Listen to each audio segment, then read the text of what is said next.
කොහොමද ඔයාලට ඔන්න අදත් ලස්සන බ්ලවුස් එකක් මහගන්න විදිය ගෙනාවා. මේ බ්ලවුස් එක මේ දෙවිදියටම ස්ටයිල් කරන්න පුළුවන්. ඔෆ් ෂෝල්ඩර් විදියට අඳින්නත් පුළුවන්. ෂෝල්ඩර් එකට දාලා අඳින්නත් පුළුවන්. මගේ channel එක subscribe කරලා තියාගන්න.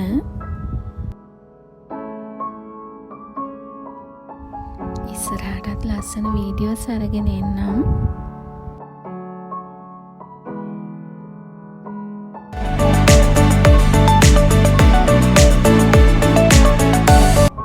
ඔයාලා දන්නවද රෙදි මීටර එකක් කියන්නේ අඟල් 39ක් සෙන්ටිමීටර්ස් නම් 100ක්. මම අද රෙදි මීටර එකකින් තමයි මේ බ්ලවුස් එක මහන්න යන්නේ. මුලින්ම රෙද්ද හරස් අතට දෙකට නවා ගන්න. එතකොට ඔයාට උස ලැබෙනවා දෙකට නැමුවහම අඟල් 19.5ක්. ඉතින් පළල විදිහට ඔයාගේ පපුවට ප්‍රමාණය දෙකෙන් බෙදලා ඒන මිම්මට අඟල් 3ක් එකතු කරපු ප්‍රමාණය තමයි ඔයා කපා ගන්න ඕනේ මේ බ්ලවුස් එකේ පළල විදිහට. අඟල් 3ක් එකතු කරගත්තේ දෙපැත්තට අඟල් 1.5 බැගින් මැහුම් ආසි සහ බුරල සඳහා. අද මම මේක මහන්නේ කොටන් මැටීරියල් එකකින්.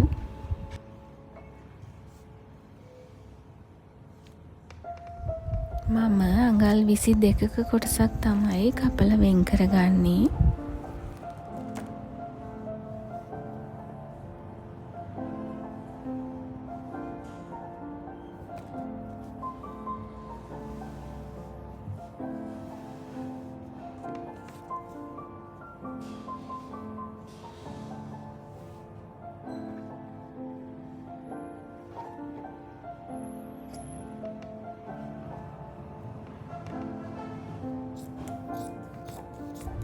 අඟල් 22ක කොටස ඉවත් කරගෙන ඉතිරි වෙන කොටසෙන් තමයි අපි ෆ්‍රිල් එක යොදාගන්නේ. දැන් අපි බ්ලවුස් එක සඳහා කපාගත්ත කොටස අරගෙන අත්කට සහ කර කපා ගනිමු. රෙද්ද 4ට නමලා තියෙන්නේ දැන්.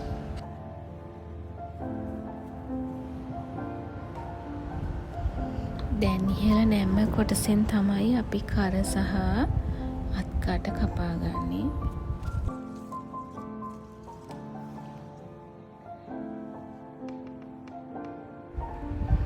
මැද නැම්මේ සිට අඟල් 6ක් ලකුණු කරගන්න කර පළල සඳහා.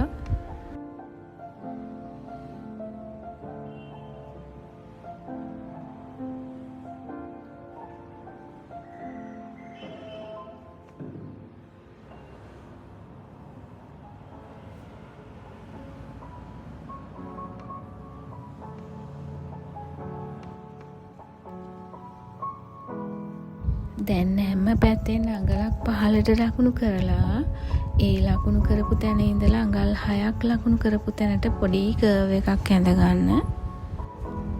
අපි ෆ්‍රිල් එකක් යොදලා ෂෝල්ඩර් එකක් සාදා ගන්න නිසා ෂෝල්ඩර් එකේ උස අඟල් 4ක් අපි තියාගෙන තමයි ඉතුරු ටිකට තමයි අත්කටේ උස ලකුණු කරන්නේ.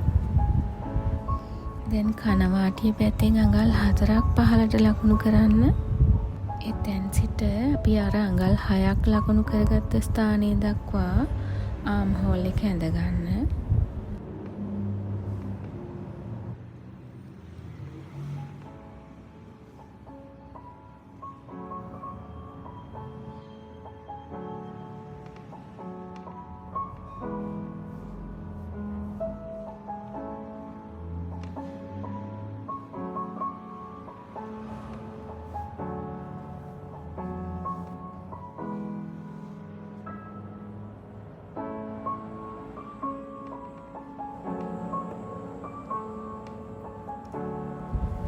දැන් අපි කට් කරගනිමු.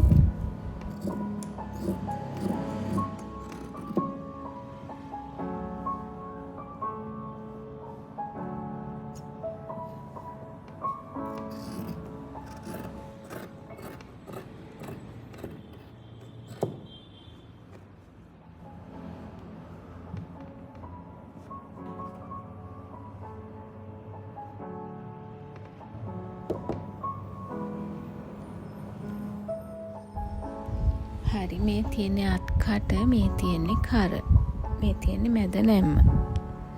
බ්ලවුස් එකේ උස ඔයාට අවශ්‍ය ප්‍රමාණයට වෙනස් කරගන්න පුළුවන්.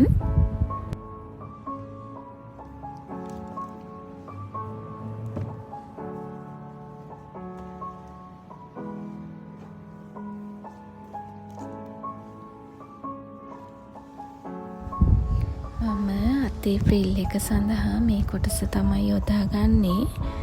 මේ කොටස පළල අතට දෙකට කපලා ඉතිරි දිග අතට සියලුම දිග ප්‍රමාණයම අරගෙන තමයි ෆ්‍රිල් එක යොදාගන්නේ.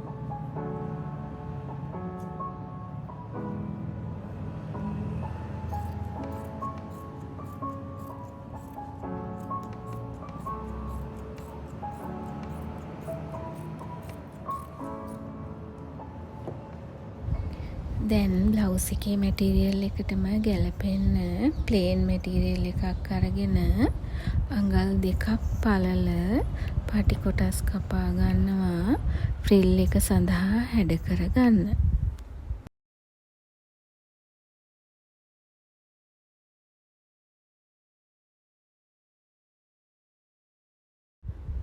දැන් ඉදිරිපස සහ පිටුපස පළු දෙකේම අත්කට සඳහා බයස් පටි යොදාගෙන මම ෆියුසින් එකක් විදිහට මහ ගන්නවා අත්කට.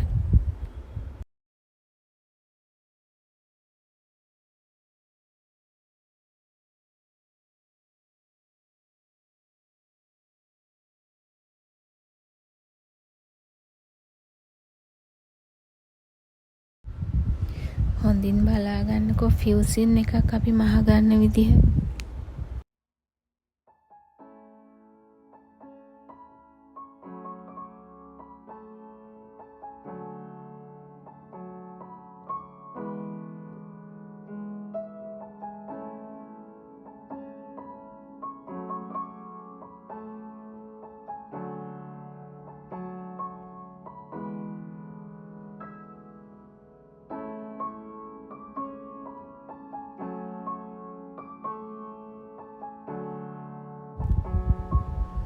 බයිස් පටිය අල්ලලා කට් මාක් දීලා තමයි අනිත් පැත්ත හරවලා වාටිය නමලා මහ ගන්න ඕනේ.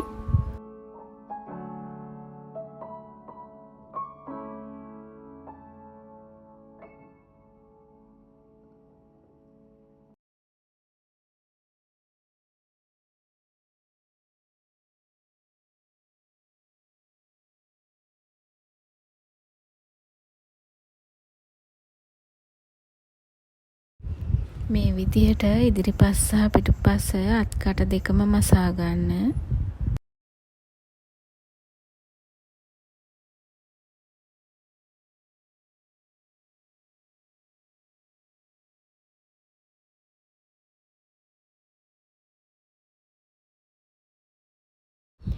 දැන් අපි ෆ්‍රිල් එක සඳහා කපාගත්ත කොටස වලල්ලක් ආකාරයට දෙපැත්තම මූට්ටු කරගෙන එක පැත්තක වාටිය සිහින්න මසා ගන්න ඕනේ.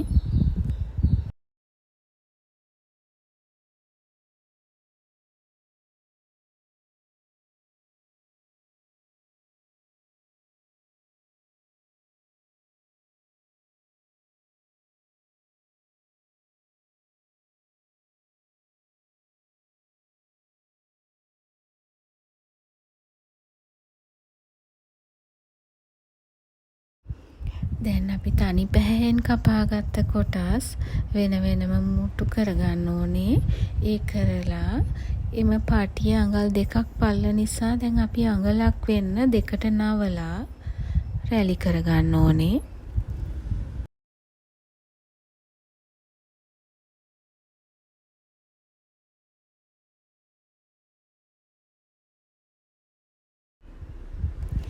දැන් එම රැලි කරගත්තු කොටස අපි ෆ්‍රිල් එකට තියලා අල්ලගන්න ඕනේ.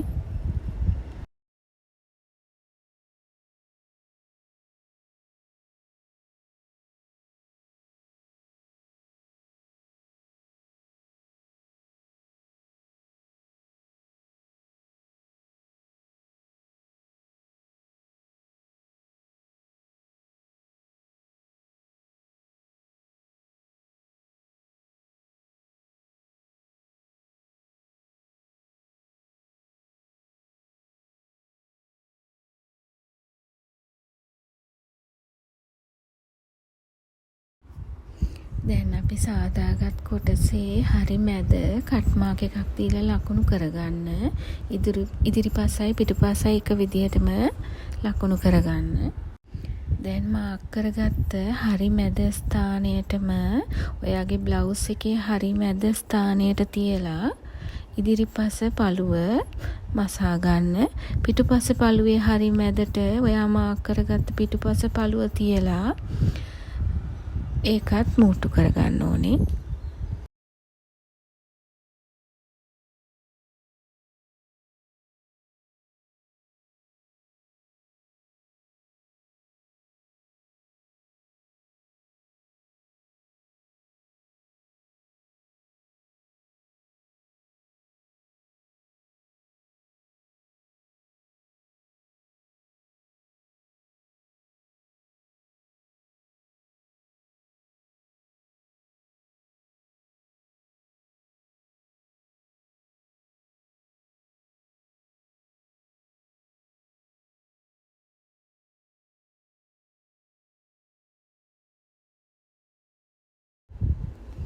සියලුම කොටස් මූට්ටු කරගත්තට පසුව ඉහළ කරවාටිය අපි අඟල් භාගයක් පල්ලට තමයි මසාගන්නේ. ඉලාස්ටික් එකක් ඇතුළු කරගන්න.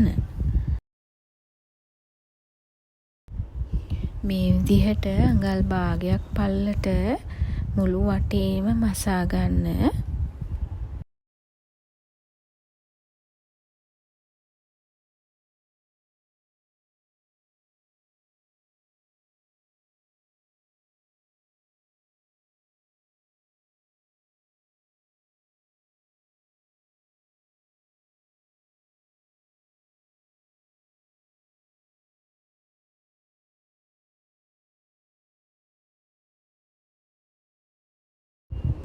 ඉලාස්ටික් එක ඇතුළු කරගන්න පුංචි ඉඩ කොටසක් ඉතුරු කරගන්න.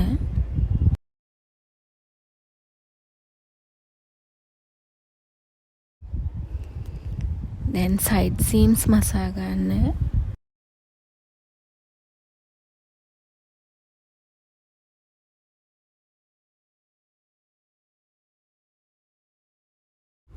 දැන් අපි මසා ගත්තට පසුව මේ විදිහට තමයි තියෙන්නේ. අත් දෙක රැලි කරලා නැති නිසා විශාලව තියෙන්නේ. දෙපැත්තෙම අපි ඉලාස්ටික් එක ඇතුළු කරගත්තට පස්සේ තමයි අපේ ශරීරයේ ගානට මේක රැලි වෙලා එන්නේ.